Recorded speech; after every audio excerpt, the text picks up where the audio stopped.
Very good evening. आप सभी लोगों को मेरा नमस्कार। आज की जो जो हमारी डिस्कोर्स होगा। आप सभी जानते हैं कि डायबिटीज की विभीषिका कितनी बड़ी विभीषिका है और एक ऐसी महामारी की तरह से आ रही है। और जो सबसे बड़ा इशू ये है कि ये कंट्रोल तो होती है, लेकिन समय बीतने के साथ साथ इसमें जो कॉम्प्लिकेशंस होते हैं, जो डिफरेंट आंखें में से गुर्दा हट और इन जो चीज़ों पर जो जोर पड़ता है, वो चीज़ें लॉन्ग रन में ज़्यादा परेशान करती हैं। जैसा आप सभी जानते होंगे कि पुराने जमाने में जो डायबिटीज, अभी तो खैर आज की तारीख में है, लेकिन पुराने जमाने में ट्यूबरकुलोसिस को कहते थे कि राजरोग है। क्योंकि अगर आप, एक संस्कृत में एक वर्ड है नख से शिख तक, मतलब टॉप टू बॉटम, अगर आप किसी भी अंग को आप टच करें, ऑर्गेन को, तो उसका टीबी का असर पड़ता था। और अब आज का जो राजरोग है वो हमारा डायबिटीज है, जो right from top to bottom शरीर के हर ऑर्गन को, हर सेल को एडवर्सली इफेक्ट करता है। और जो कॉम्प्लिकेशंस होते हैं वो अक्सर डिवेस्टेटिंग भी होते हैं। तो हम सभी जानते हैं कि ये तो एक ब्लड ग्लूकोज का जो डिसऑर्डर है, शुगर का एब्नॉर्मेलिटी है। और जो बॉडी में जो पैंक्रियास जो ग्लैंड होती है हमारे पेट में, और उसमें जो इंसुलिन निकलती है, उसके या तो वो इंसुलिन कम बन रही है, या जो बन रही है वो असर नहीं कर रही है। और यह दोनों चीजें हो सकती हैं। Next, next please. तो आप, ये पिक्चर आपको दिखाता है कि कैसे जो है डायबिटीज में जो जो पैंक्रियाज का जो स्ट्रक्चर है वो कहाँ पे है। पेट के नीचे एक छोटी सी ग्लैंड है ये, जिससे कि सारे के सारे हार्मोन्स बनते हैं, और जिससे कि डायबिटीज का की जेनेसिस हुआ करती है। Next please. So sorry to interrupt. So if you are a little bit far from the desktop, can you little bit come near? So your voice is little bit far. I will go. Yeah. Is it okay? Ah, this is better, sir. Can I increase the volume? No, no, this is fine, sir. Now it is fine. You are little bit far, that's why. ठीक है। तो ये pancreas करके जो gland जिसका मैं आपसे जिक्र कर रहा था, इसमें कई तरह के सेल्स होते हैं। क्योंकि हम सभी लोगों को जो पता है वो ये है कि इंसुलिन वाले सेल्स इससे बनते हैं, लेकिन उसके अलावा और इसमें 7 तरह के सेल्स और बनते हैं। अल्फा सेल्स होते हैं, वो ग्लूकागॉन बनाते हैं जो कि शुगर को बढ़ाती है। इंसुलिन आप सभी को पता है कि ये शुगर को कम करती है। और गामा सेल्स होते हैं, सोमेटोस्टेटिन उनसे निकलता है जो दोनों को दबाती है। और एफ सेल्स होते हैं, पैंक्रेटिक पॉलीपेप्टाइड। और इसके अलावा भी 4 तरह के सेल्स होते हैं। तो जो नेट इंटरेक्शन होता है वो डिसाइड करता है कि ब्लड ग्लूकोज लेवल किसी भी व्यक्ति का क्या होगा। ये नहीं है कि सिर्फ इंसुलिन ही डिसाइड करती है। Next please. तो अब इंसुलिन कैसे काम करती है? आप सभी जानते हैं कि इंसुलिन जो हमारी जो ग्लूकोज है, जो कैलोरीज है, उसको शरीर में सेल के अंदर ट्रांसपोर्ट करने में मदद करती है, जिससे कि फिर वो ग्लूकोज आपके शरीर के लिए काम आता है, एनर्जी। आप ये समझ लीजिए कि जैसे पेट्रोल होता है किसी व्हीकल के लिए, उस तरह से ग्लूकोज होता है हमारी बॉडी के लिए, जो कैलोरीज देता है, जो एनर्जी देता है। और इसको सेल के अंदर ट्रांसपोर्ट करने में इंसुलिन का अहम रोल है। Next please. ये बड़ी कॉमन चीजें हैं जो सभी को, मुझे लगता है कि अंदाज है। टाइप 1 डायबिटीज जो मेनली बच्चों में होती है, 12-13 साल से कम की उम्र के बच्चों में। टाइप 2 डायबिटीज जो हमारे समाज में हम लोग जो सामान्यतः देखा करते हैं, जो मोटे लोग हैं या जो जो बड़ी उम्र के लोग हैं, 30, 35, 40, 50 साल वाले। और तीसरी होती है गेस्टेशनल, जिसमें कि जो प्रेग्नेंट लेडीज होती हैं उनको डायबिटीज हो जाती है। वो टेम्पररी भी होती है, मतलब कि प्रेगनेंसी के बाद रिवर्ट कर जाती है। कुछ लोगों को स्टे कर जाती है, और कुछ को फिर आगे प्रेगनेंसी में दोबारा रिकर कर जाती है। नेक्स्ट।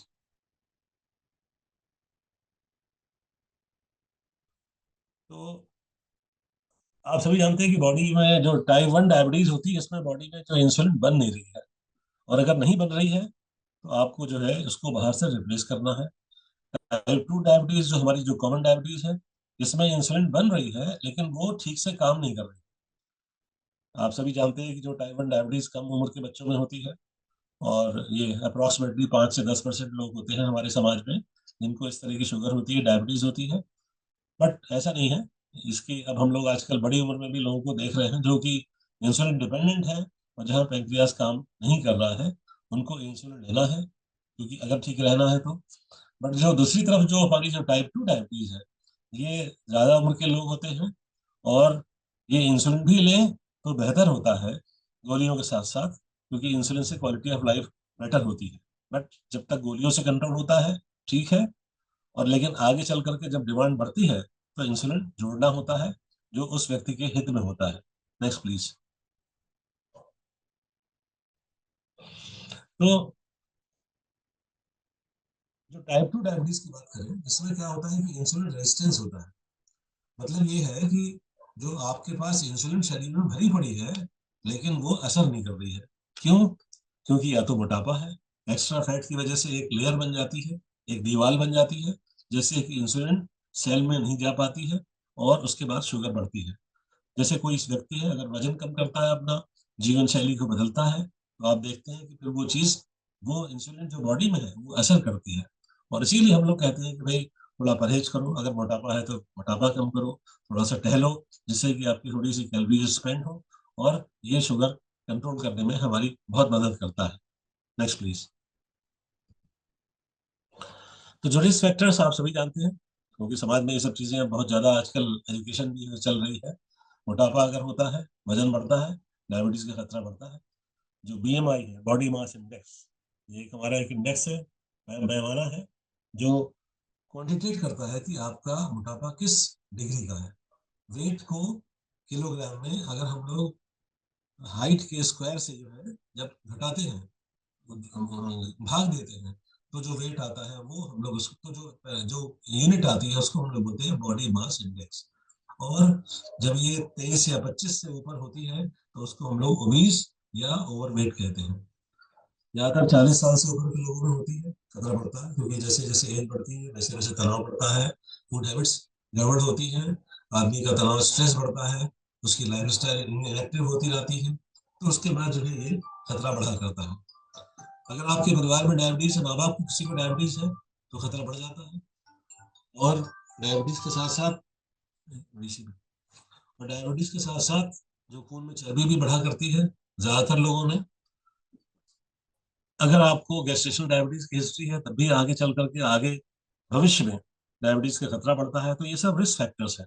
और ब्लड प्रेशर भी अक्सर डायबिटीज के पेशेंट्स में एसोसिएटेड होता है, मतलब एक को इलनेस के तौर पे हम लोग उसको देखा करते हैं। Next please. जो साइंस एंड सिम्टम्स आप सभी को पता है कॉमन, किसी का जैसे भूख प्यास लग रही है ज्यादा, रात भर पेशाब जा रहा है, आंखों में धुंधलाहट हो रही है, एकदम से वजन कम हो रहा है, उसके बाद जो है कोई घाव है जल्दी से नहीं भर रहा है, जल्दी थकान हो रही है, पैरों में झंझनाहट हो रही है, उल्टी और नौशिया हो रहा है। ऑफ कोर्स ये बहुत ज्यादा जब ब्लड शुगर लेवल्स होते हैं तब होता है। तो ये कॉमन सिम्टम्स है जो समाज में लोगों को पता है कि भाई ऐसा होता है, इस तरह की कोई बात होती है तो उसके बाद शुगर टेस्ट कराना चाहिए और बीमारी का पता लगाना चाहिए। Next please.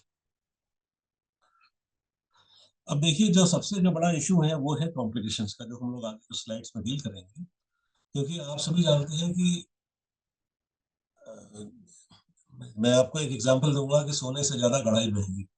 मतलब जो प्राइमरी बीमारी है वो तो शायद उतनी बड़ी नहीं है, लेकिन उसके जो कॉम्प्लिकेशंस हैं वो उससे कई गुना ज्यादा उनका मैग्नीट्यूड है। चाहे उसका इलाज के तौर पे, चाहे ट्रीटमेंट के कॉस्ट के तौर पे, जो कॉम्प्लिकेशंस की जो ट्रीटमेंट की जो कॉस्ट है वो एनॉर्मस है। हमारे शरीर में जो खून की नलियां होती हैं वो छोटी नलियां भी होती हैं, उसको हम लोग बोलते हैं माइक्रो वेसल्स। और जो मेगा वेसल्स होती हैं, जैसे हार्ट की नली हो गई, और उसके बाद इस तरह की जो है दूर की नलियां होती हैं। बट आंखों में अंदर पर्दे में, उसके बाद नसों में, और किडनीज में जो नसें जो नर्व्स जो होती हैं, जो जो जो खून की नलियां होती हैं, उसको हम लोग माइक्रो वेस्कुलर स्ट्रक्चर बोला करते हैं। और किडनी का इन्वॉल्वमेंट, आंखों का इन्वॉल्वमेंट, और जो नसों का इन्वॉल्वमेंट होता है, ये खून की जो बारीक नलियां हैं, इस पे जब डायबिटीज, क्रॉनिक डायबिटीज जब असर करती है, अपने दुष्प्रभाव डालती है, तो उसकी वजह से होता है। Next please. तो डायबिटिक रेटिनोपैथी के बारे में बात करें, जो आंख के अंदर पर्दे पे जो असर पड़ता है, और अगर ब्लड शुगर ज्यादा होती है तो ये जो अंदर जो पर्दा है रेटिना, इसको डैमेज कर देता है। इसको हम लोग बोलते हैं डायबिटिस रेटिनोपैथी, जिसमें ब्लरिंग ऑफ विजन से लेकर के और बिल्कुल से टोटल डिमिनिशन ऑफ विजन से लेकर के और ब्लाइंडनेस तक सब कुछ हो सकती है। तो आंखों पे जब भी पावर चेंज हो और आंखों की जब भी कोई समस्याएं बढ़ती हो जो एक्सप्लेन ना होती हो, तो आदमी को, उस व्यक्ति विशेष को, उसको अपने शुगर डायबिटीज के ट्रीटमेंट के बारे में भी ख्याल करना चाहिए और जागरूक होना चाहिए। Next please. आप नसों की बात करें, नसें भी एक रिफ्लेक्शन है, क्योंकि जो अलार्म के तौर पे ये काम करती हैं। आपने अक्सर देखा होगा कि लोगों को जो है पैरों में झंझनाहट होती है, सुन्नाहट होती है, जैसे लगता है कोई बिजली कौनती है। तो ये डायबिटिक न्यूरोपैथी का लक्षण होता है। टिंगलिंग, नमनेस, पैरासीसियाज, और कोई अगर घाव है तो भर नहीं रहा है, स्किन जो खाल है वो बिल्कुल रूखी हो गई है, बाल उससे उड़ गए हैं, और मांसपेशियों में ताकत कम है। ये सभी न्यूरोपैथी के लक्षण होते हैं। और इसीलिए ये बहुत जरूरी है कि मरीज को भी और डॉक्टर को भी हर बार, हर विजिट में पेशेंट को के उसको एजुकेट करना चाहिए कि भाई तुम अपने पैरों का ख्याल रखा करो, पैरों को भी देखा करो। जिस तरह से रोज एक बार चेहरा देखते हैं उस तरह से अपने पैर भी देखो, और उसमें कुछ अगर आपको एबनॉर्मलिटी या कुछ ऐसी चीज नजर आती हो जो लीक से हटके हो, तो उसके बारे में डॉक्टर को अवगत कराओ। Next please. किडनी के बारे में बात करें, क्योंकि किडनी, आप सभी को पता है कि किडनी का एनवायरनमेंट बड़ा डिवास्टेटिंग साबित हो सकता है। क्योंकि जो जो फिल्टर होता है वो फिल्टर किडनी करती है, और जब वेस्ट मटेरियल होता है उसको प्रॉपरली फिल्टर नहीं कर पाती है, तब हम लोग उसको क्रोनिक किडनी डिजीज, जो डायबिटीज की वजह से डीकेडी बुला करते हैं। बहुत चीजें होती हैं आंखों में, जैसे पलकों में सूजन होना है, और चेहरे पे सूजन होना है, नींद डिस्टर्ब होना है, पैरों की सूजन होती है, भूख कम होती है, खून बनना कम होता है। और उसके बाद जो है, जो इस तरह के लक्षण होते हैं, तो आदमी को, उस व्यक्ति विशेष को तुरंत कंसल्ट करके अपनी किडनीज की जांच करानी चाहिए और आगे उसका इलाज करना चाहिए। Next please. जो जो अब जो खून की बड़ी नलियां, देखिए आंखें, नसें और गुर्दा, ये तो आपका जो बारीक नलियों की वजह से होता है, डायबिटीज का जो साइड इफेक्ट इन चीजों पे। बट जो बड़ी नलियां हैं, जैसे हार्ट की नलियां हो गई, जैसे दूर के हाथ पैरों की नलियां हो गई, ये मैक्रो वेसल्स होते हैं। जैसे स्ट्रोक होती है, जैसे दिमाग की नस कभी कभी क्लॉट करती है लोगों की, या हार्ट अटैक्स होते हैं, नसें ब्लॉक होती हैं हार्ट की, तीन आप जानते हैं, डबल वेसल डिजीज होती है, सिंगल वेसल होती है, ट्रिपल वेसल डिजीज होती है। तो इसमें क्या होता है कि खून में जो है वो नलियों में क्लॉट जम जाते हैं, जिसकी वजह से ब्लड का प्रवाह जो है वो बाधित होता है। और जब प्रॉपर ब्लड नहीं पहुंचता टारगेट ऑर्गन पे, तो फिर इस तरह की कॉम्प्लिकेशंस पैदा होते हैं। Next please. इसी तरह से हार्ट का है, क्योंकि हार्ट का के जो लक्षण होते हैं वो, जब सबसे खास बात यह है कि डायबिटीज में वो साइलेंट हार्ट डिजीज हो सकती है। मतलब कोई दर्द नहीं होता, बट नसों पर असर होता है उसकी वजह से, जब पेन नहीं होगा। क्योंकि 60% जो लोग जिनकी पेनलेस डेथ्स होती हैं, जो सोते सोते गुजर जाते हैं, उसमें ज्यादातर लोग ऐसे होते हैं जिनको डायबिटीज भी होती है।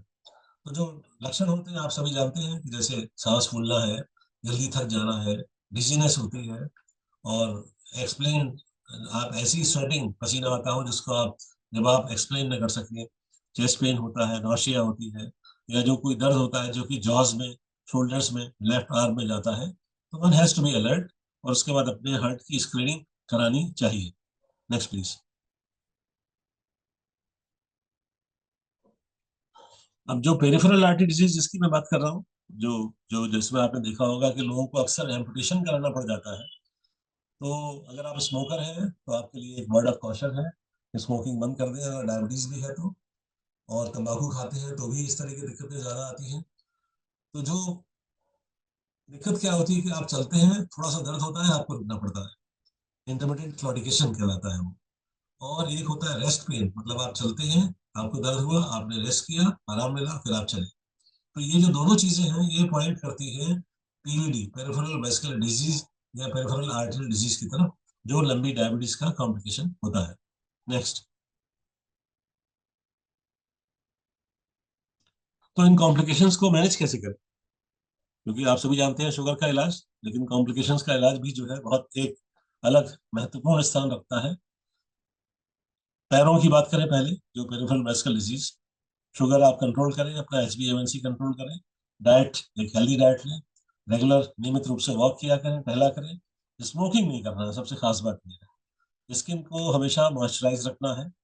और जैसा मैंने आपको पहले बताया कि जैसे अपने पैरों को भी रोज एक देखना है। सबसे जो खास बात यह है वो है बेयर फुट वॉकिंग नहीं करना है। नंगे पैर नहीं टहलना है, चाहे मखमल हो, चाहे कालीन हो, चाहे घास हो। डायबिटीज के पेशेंट्स को बेयर फुट वॉकिंग से बिल्कुल एब्सटेन करना चाहिए और बचाव करना चाहिए।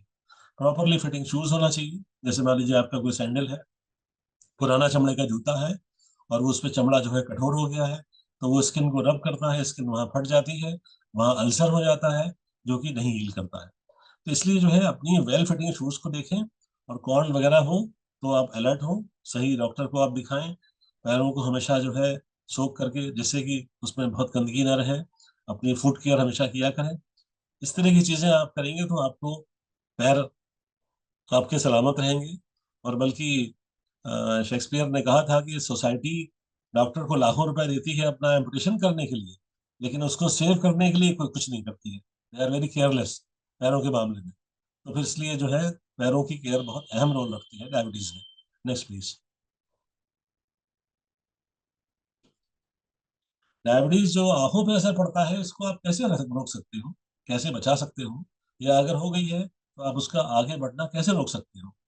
पहली चीज ऑफ कोर्स, ब्लड शुगर आप अपनी कंट्रोल रखें, glucose levels optimise, BP control रखें, और खून में चर्बी का जरूर ख्याल रखें। क्योंकि ये तीनों चीजें जो हैं, ये तीन तीन पिलर्स हैं जो डायबिटीज की जो आंखों के अंदर पर्दे पर असर पड़ता है, इसको आगे बढ़ने से रोकने में बहुत मदद करते हैं। और कभी कभी इसका रिवर्सल भी हो जाता है। हर साल एक बार अपनी आंख के अंदर पूरा डिटेल चेकअप जरूर कराइए, आंख के अंदर पर्दे का। और अगर होती है, आप देखते हैं कि उसमें रेटिनोपैथी के चेंजेस हैं आंख के अंदर पर्दे पे, फंडस में, तो फिर वो हर 6 महीने पे कराइए या और फ्रीक्वेंटली कराइए। Next please. तो हार्ट डिजीज कैसे आप प्रिवेंट कर सकते हैं? बड़ी सीधी सी बात है, ब्लड ग्लूकोज अपना कंट्रोल रखिए, ब्लड प्रेशर कंट्रोल रखें। अगर आप मोटापा है तो वेट कम करिए। नियमित रूप से थोड़ी आप एक्सरसाइज जरूर करें, व्यायाम। एक हेल्दी डाइट खाएं जिसमें कि फैट का रेशियो बहुत कम हो। स्मोकिंग बंद करें, सबसे खास बात ये। और योगा और स्ट्रेस कम करने के कुछ मेजर्स भी आप अडॉप्ट करें। नेक्स्ट। किडनी के बारे में जो है वो खास बात क्या है, सबसे इंपॉर्टेंट होता है कि आपको ब्लड प्रेशर कंट्रोल करना है। उसके बाद आता है शुगर कंट्रोल करना है, वजन अपना कंट्रोल करना है, स्मोकिंग बंद करनी है, रेगुलर आप चेक कराएं, उसके बारे में जागरूक रहें। Physical activity, modest physical activity होना चाहिए। अगर आप हफ्ते में 5 दिन भी करीब 20-25 मिनट ब्रिस्क वॉक कर लेते हैं तो वो सफिशियंट होता है। और जो क्रॉनिक कंडीशंस जैसे ब्लड प्रेशर, और जो अगर आपको कोलेस्ट्रॉल या खून में चर्बी बढ़ी हुई है तो इसका ख्याल करें। इस तरह से किडनी केयर के जो मेन पिलर्स हैं वो काफी पूरे हो जाते हैं। Next please. सो जो कॉम्प्लिकेशंस के बारे में है, क्या है कि जो हेल्दी ईटिंग का भी कॉम्प्लिकेशंस में काफी रोल है, और फिजिकल एक्टिविटी का। Diet is the cornerstone, exercise cornerstone, treatment तो खैर दवाएं होती ही होती हैं। तो क्या करेंगे आप? ब्लड प्रेशर, आप ब्लड शुगर आपको कायदे से कंट्रोल करना है। ब्लड प्रेशर और खून में चर्बी अपनी कंट्रोल करनी है कायदे से। रेगुलर चेकअप करें, जागरूक रहें, स्मोकिंग बंद करें, अपनी आंखों का ख्याल करें, पैरों को अपना रोज देखें एक बार, स्किन और दांतों को भी देखें, क्योंकि डेंटल में भी केरीज होना और मिसफिटिंग टूथ्स, ये बड़ी एक आम चीज है। और अल्कोहल अगर आप लेते हैं तो उसको रेस्पॉन्सिबली लें, मतलब उसको यथासंभव कम लें। और दूसरा एक एक लाइन मैं आपसे कहना चाहूंगा कि avoid alcohol if you can. दूसरी लाइन है drink intelligently if you must. अगर सोशल ऑब्लिगेशन या बिजनेस ऑब्लिगेशन की वजह से आपको पीना जरूरी है तो उसको हिसाब से पीजिए, कम मात्रा में पीजिए, डाइल्यूट करके पीजिए। और स्ट्रेस को मैनेज करना है, सबसे खास बात यह है, क्योंकि स्ट्रेस ऐसी चीज है जो ब्लड प्रेशर भी और शुगर भी बढ़ाती है, और हार्ट की प्रॉब्लम्स को भी जनरेट करती है। तो स्ट्रेस एडॉप्शन, स्ट्रेस मैनेजमेंट एक बहुत इंपॉर्टेंट कॉर्नरस्टोन है। Next please. अब जो आज का जो मेन टॉपिक है उसके बारे में आपको थोड़ा आइडिया देना चाहूंगा कि न्यूट्रिशन का रोल क्या है। Next please. जो इसको हमें देखिए बैलेंस करना है, क्योंकि आप सभी जानते हैं कि carbohydrate, protein, fat, water, minerals, micronutrients और एंटीऑक्सीडेंट्स, विटामिन्स, ये सभी जो है किसी भी एक बैलेंस डाइट के इंटीग्रल कंपोनेंट्स हैं। और तभी एक हेल्दी डाइट होती है। डाइट हेल्दी होती है तो एक आदमी की हेल्थ भी अच्छी होती है, उसकी साइकोलॉजी अच्छी होती है, उसकी साइक अच्छी होती है, उसकी सोच अच्छी होती है। आगे नेक्स्ट। तो जो अब आजकल आप सभी देखते होंगे कि माननीय प्रधानमंत्री जी का भी है कि साहब होल ग्रेन्स और जो जो मिलेट्स का जो अभियान चला था, उसके पीछे एक लॉजिक है। जो चार चीजें आप कर सकते हैं जिनका डायबिटीज के कंट्रोल पे बहुत अहम इम्पैक्ट या असर है। पहली चीज तो ये है कि होल ग्रेन्स इस्तेमाल करें और होल ग्रेन प्रोडक्ट्स, जो रिफाइंड और ऐसी चीजें हैं उनको थोड़ा सा अवॉइड करें। जैसे आप देखते होंगे कि जो जो आटा आता है बाजार से आपका बोरी में पैक्ड होकर के, उसमें चोकर नहीं होता है, और चोकर का महत्व है। तो आटा आप ऐसा इस्तेमाल करें जिसमें कि चोकर हो, जिससे कि फाइबर और ऐसी चीजें सेलुलोज हेमी सेलुलोज इस तरह की चीजें आपको जाए जो शुगर भी कंट्रोल करेंगी, वजन भी कंट्रोल करेंगी और आपको काफी मदद होगी। जो शुगर के ड्रिंक्स हो गए, जैसे इस तरह के आजकल जो सारे ड्रिंक्स चलते हैं जिसमें शुगर सिरप बेस होता है, उनकी बजाय आप वाटर, कॉफी या टी ले सकते हैं। चूज हेल्दी फैट्स, उसके बारे में आपसे डिस्कस करूंगा। और रेड मीट आपको जो है वो लिमिट करना है, और प्रोसेस मीट भी अवॉइड करें। उसकी बजाय ज़्यादा प्रेफरेंस आप दीजिए नट्स को, जैसे आप बादाम हो गए, इस तरह की चीज़ें हो गई, बीन्स को, होल ग्रेन्स को, पोल्ट्री या फिश, वो आप कभी रेड मीट की अपेक्षा आप बेहतरी से तौर से इस्तेमाल कर सकते हैं। Next please. उसके बाद आप होल ग्रेन्स की बात करें कि कौन कौन से हैं। तो जो कार्बोहाइड्रेट के जो मेन सोर्स होते हैं वो आपका ब्राउन राइस है, ओट्स है। राइस का आप सभी को पता है बासमती चावल बहुत प्रीमियम राइस होता है। कोस भी एक वैरायटी होती है। होल व्हीट फ्लोर लेना चाहिए बिना चोकर छाने हुए। होल व्हीट ब्रेड इस्तेमाल कीजिए, क्योंकि आजकल ऐसे ब्रेड्स बाजार में रेगुलरली उपलब्ध है जिसमें कि चोकर होता है। वाइट ब्रेड की अपेक्षा, वाइट राइस की अपेक्षा और फाइन व्हीट फ्लोर की अपेक्षा अगर आप ये चीज़ें लेते हैं तो आपको इसमें शुगर कंट्रोल में, वजन कंट्रोल में और खून में चर्बी के कंट्रोल में काफ़ी बेनिफिट्स आपको मिलेंगे। Next please.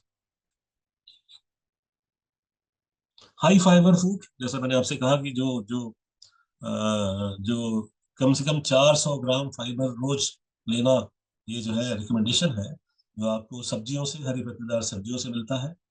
और जो फाइबर का बहुत इंपॉर्टेंट रोल ये है कि इससे वजन कम होता है और सेटाइटी होती है, क्योंकि वो फाइबर पेट में स्टे करता है काफी समय तक। तो लगता है कि हाँ, पेट काफी समय तक भरा हुआ है।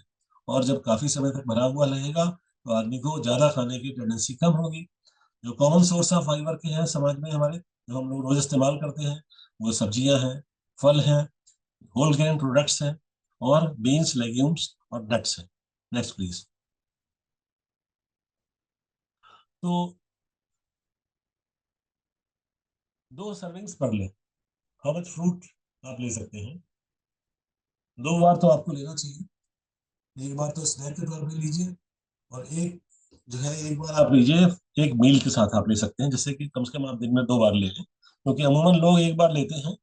और फ्रूट जूस की बजाय आप जो है फ्रेश फ्रूट या पूरा रॉ फ्रूट इस्तेमाल करें, जूस अवॉइड करें आप, क्योंकि जूस में कैलोरीज होती हैं। और ये जो पैक्ड जूस होते हैं, ये लास्ट ये भी कहा जाए कि साहब इसमें नेचुरल, बिल्कुल नेचुरल है, इसमें जो है वो नहीं मिला हुआ है जो प्रिजर्वेटिव्स। लेकिन ये बात शायद अतिशयोक्ति है, उसमें काफ़ी हद तक चीज़ें इसमें मिली होती हैं। तो आप फ्रेश जूस लें या होल फ्रूट लें रेगुलरली, वो आपको हर तरह से मदद करेगा। Next please.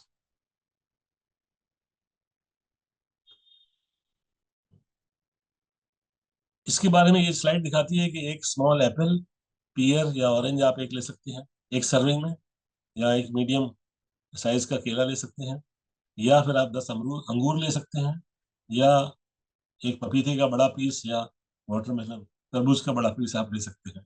तो ये these each of these make it 1 serving. Next please. जो हेल्दी स्नैक्स होते हैं आप सभी देख सकते हैं क्या है, वो नट्स हैं, फ्रेश फ्रूट्स हैं, होल व्हीट क्रैकर्स हैं, एग्स है। एग्स में भी अगर हो सके तो आप जो है उसकी जो जर्दी होती है, पीला वाला पार्ट है, उसको आप कम लें, हटा दें। और लो फैट प्लेन योगर्ट है, मतलब दही जिसमें कि जो है मलाई निकली हुई हो, क्योंकि ये प्रोबायोटिक का काम भी करता है और हेल्दी है। Next please.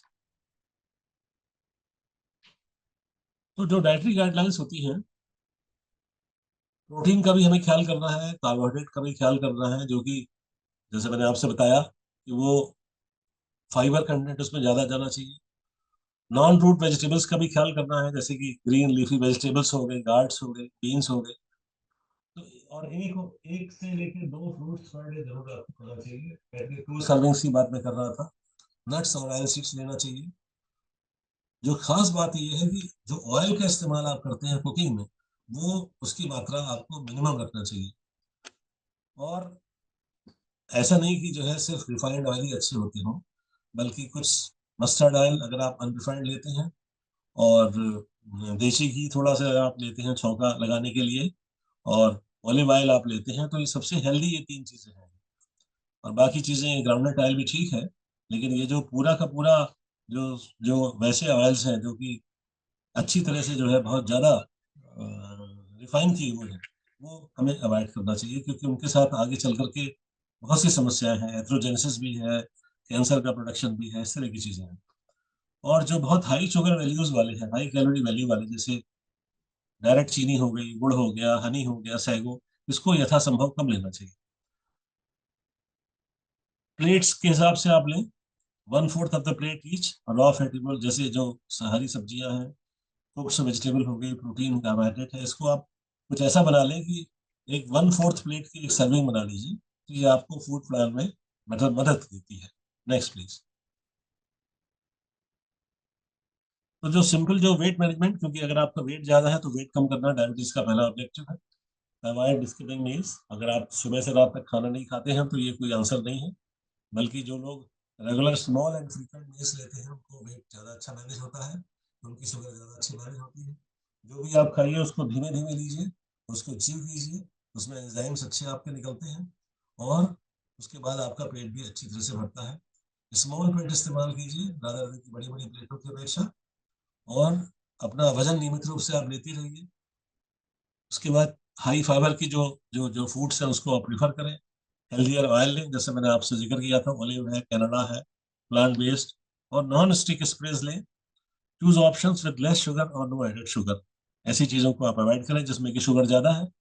और cook with healthier methods like stir fry instead of deep fry. Deep fry करना अवॉइड करना चाहिए हम लोगों को। तो ये हेल्दी चॉइसेस हैं जो आपको आगे चल करके वजन में मेंटेन करने में भी, और अल्टीमेटली शुगर मेंटेन करने में भी मदद करती है। Next please. सो एक्सरसाइज की बात करें, ये तो आपको खुद ही करना है। नो योरसेल्फ, आपको पता होना चाहिए कि एक्सरसाइज का लॉजिक क्या है। एक्सरसाइज बहुत एनर्जेटिक होकर के बहुत ज्यादा कर करके फिर उसके बाद आदमी छोड़ देता है, वो गलत है। ग्रेजुअली कम से शुरू करें, थोड़ा वार्म अप शुरू करें, उसके बाद धीमे धीमे उसको बढ़ाएं। जैसे 10 मिनट की स्विमिंग हो गई, 15 मिनट की ब्रिस्क वॉकिंग हो गई, 20 मिनट्स की और एक्सरसाइज हो गई। अपने डॉक्टर से आप हमेशा अलर्ट बात करते रहें, डिस्कस करते रहें। अगर आपको हार्ट की बीमारी है या ब्लड प्रेशर है तो उसके हिसाब से एक्सरसाइज को वो कस्टमाइज करेंगे। और कभी कभी ऐसा भी होता है कि ज़्यादा एक्सरसाइज करने से ब्लड शुगर कम हो जाती है। तो जब आप एक्सरसाइज करते हो तो थोड़ा सा आपके पास शुगर या कोई ऐसी चीज शुगर होनी चाहिए जो आप, कभी लगे कि आपको धड़कन, पसीना, हाथ कांप रहे हैं या शुगर डाउन हो रही है, तो आप उसको ले सकें। Next please. Simple exercise beginners के लिए आप सभी देख सकते हैं, चलने से लेकर के और टाई ची से लेके, साइकिलिंग से लेके, गार्डिंग से लेके, क्लाइंबिंग स्टेयर से लेके, पिंग पोंग से लेके, कुत्ता टहलाना से लेके, ब्रिस्क वॉक से लेके, water walking, swimming, cycling, hula whooping. तो ये चीजें हैं जो आप अपनी अपनी उपलब्धता, जगह की उपलब्धता, अपना टेस्ट, अपना माहौल, वेदर, इन सभी को अकाउंट में लेकर के आप कर सकते हैं। और आप खुद देख सकते हैं कि उनका कैलोरी का अलाउंस कितना है। मतलब अब जैसे गार्डनिंग आप करते हैं तो करीब 250 कैलोरी आप हर घंटे स्पेंड करते हैं। तो अगर आपको मोटापा है तो आप खुद सोच सकते हैं कि अगर आपने 4 घंटे एक्सरसाइज या 1 डेढ़ घंटे अगर आपने गार्डनिंग की, तो आपने 300 साढ़े 300 कैलोरी आपने स्पेंड कर ली। तो आपको वेट मैनेजमेंट में आपको मदद मिलती है। Next please. तो लाइफ स्टाइल हैबिट्स क्या है? अल्कोहल के बारे में मैंने आपसे बता दिया। उसके बाद जो स्ट्रेस को लोग कोप करने के लिए क्या करते हैं कि अक्सर ज्यादा खाते हैं, वो नहीं करना है। स्ट्रेस मैनेजमेंट करने के तरीके जैसे डीप ब्रीदिंग हो गई, योगा होगा, इसको अडॉप्ट करें। स्मोकिंग आपको बंद करनी है। स्मोकिंग के जो इतने रिस्क हैं, चाहे हार्ट के मामले में हो, चाहे पैरों के इन्फेक्शन के बारे में हो, चाहे पैरों की ब्लड सप्लाई कम होकर के गैंग्रीन के बारे में हो, और अल्टीमेटली कैंसर भी के बारे में हो, आप सभी को समझ में पता है smoking is too dangerous. Next please. So do's when you are diabetic, तो जो क्या क्या आपको करना चाहिए, है ना, जैसे ये नंबर्स आपको पता होना चाहिए, HbA1c कितना होना चाहिए, ब्लड प्रेशर कितना होना चाहिए, कोलेस्ट्रॉल के लेवल्स क्या होना चाहिए, थोड़ी जागरूकता आपको होनी चाहिए। ब्लड शुगर मॉनिटर आप ग्लूकोमीटर लेकर के खुद कर सकते हैं, क्योंकि डिपेंडेंसी आपकी नहीं होगी। आंखों के डॉक्टर को शुरू में आप हर साल एक बार जरूर दिखाएं, और आंख के अंदर पर्दे का भी टेस्ट कराएं। दांतों के डॉक्टर को भी दिखाएं, क्योंकि दांतों की जो डेंटल हेल्थ भी आजकल पॉइंटर हो गई है ग्लाइसेमिक कंट्रोल के लिए। अपने पैरों को रोज देखें, नियमित रूप से एक्सरसाइज करें। आपको पता होना चाहिए कि जो आप खा रहे हैं उसमें कैलोरीज कितनी है, कार्बोहाइड्रेट कितना है, प्रोटीन कितनी है, फैट कितनी है। और जब कभी आपको कंफ्यूजन हो या आपको गाइडेंस चाहिए हो, तो आप अपने सही डॉक्टर से भी बात करें। Next please. सो जो जो नहीं करना है वो ये है कि पहले तो आप डायबिटीज को लेकर के परेशान ना हो, क्योंकि ये एक आम बीमारी है। जब समाज सिविलाइज्ड होता है, सुविधा संपन्न होता है, तो इस तरह की बीमारियां जो लाइफ स्टाइल बीमारियां होती हैं वो घर करती हैं, और डायबिटीज उसमें सबसे प्राइम बीमारी है। क्रैश डाइट पे कभी ना जाए। आप सोचें कि साहब आप एकदम से अपनी वेट प्रोफाउंडली कम कर लेंगे, तो मेटाबॉलिज्म को आप जो है एडवर्सली अफेक्ट कर रहे हैं, जो गलत है। उसके बाद कोई भी चीज, कोई भी फूड है वो बहुत खराब नहीं है, और कोई भी चीज जो है बहुत कोई ऐसा नहीं है कि बहुत अच्छा ही हो, ऐसा नहीं है। इसलिए बैलेंस करके चलिए, कभी भी डिस्परेट ना हो। और एक्सरसाइज कोई पनिशमेंट नहीं है, ये एक प्लेजर है अगर आप उसको ठीक से करते हैं। और उसके बाद कभी कंट्रोल ना होता हो, या अगर आपको मोटापा कम ना होता तो एक सेल्फ गिल्ट की फीलिंग बिल्कुल मत लाइए, और नेगेटिव अपनी इमेज बिल्कुल मत रखिए। हमेशा पॉजिटिव रहिए, सोचते रहिए, आगे अच्छा करने की कोशिश करते रहिए। Next please. इसलिए आपको क्या रखना है कि जो जीवन शैली को बदलना, एक हेल्दी लाइफ स्टाइल को अडॉप्ट करना, यही चीज है जो आपकी टाइप 2 डायबिटीज को, जो एक महामारी की तरह से फैल रही है, वो उसको, उसका प्रोग्रेशन को अरेस्ट कर सकती है। और जैसे बहुत से लोग हैं जिनको, जैसे किसी के फैमिली हिस्ट्री में डायबिटीज है, लेकिन उस आदमी को जो है मोटापा है, माँ बाप को शुगर रही है, तो अपने मोटापे को कम करके अपनी प्रॉब्लम को अवॉइड और पोस्टपोन भी कर सकता है। तो आधे घंटे की एक्सरसाइज, एक हेल्दी डाइट, स्मोकिंग बंद करना, वजन अपना ठीक रखना, और एक सही स्लीप, कम से कम 6 से 8 घंटे की नींद लेना, ये these are the integral components of a healthy lifestyle, जो अगर आप अडॉप्ट करते हैं तो आप कई बीमारियों को पीछे छोड़ देंगे। Next please. तो मैं आपका आभारी हूँ कि आपने इतना टेंशन दिया।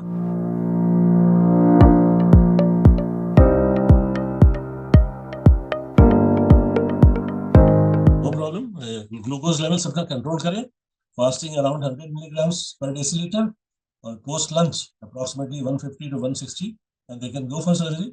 रोज सर्जरी होती है, लोग कराते हैं, बिल्कुल अनइवेंटफुल होती है, सफल होती है, उनकी वजन अपनी नॉर्मल हो जाती है। कुछ लोग होते हैं जो थोड़ा सा बहुत कॉस्ट बियर नहीं कर सकते हैं, तो वो बाहर चश्मा लगवाते हैं, मतलब बाहर एक्सटर्नल स्पेक्स लगाते हैं। और जो थोड़ा सा लिटिल मोर एक्सपेंस बियर कर सकते हैं, वो अंदर एक बड़े आजकल एडवांस सिंथेटिक लेंसेज आते हैं, वो पड़ जाते हैं, जिससे आपको बाहर चश्मे की जरूरत नहीं पड़ती है। Cataract surgery is a very simple surgery, very commonly available surgery, and very useful and successful surgery. There is no problem to be get afraid.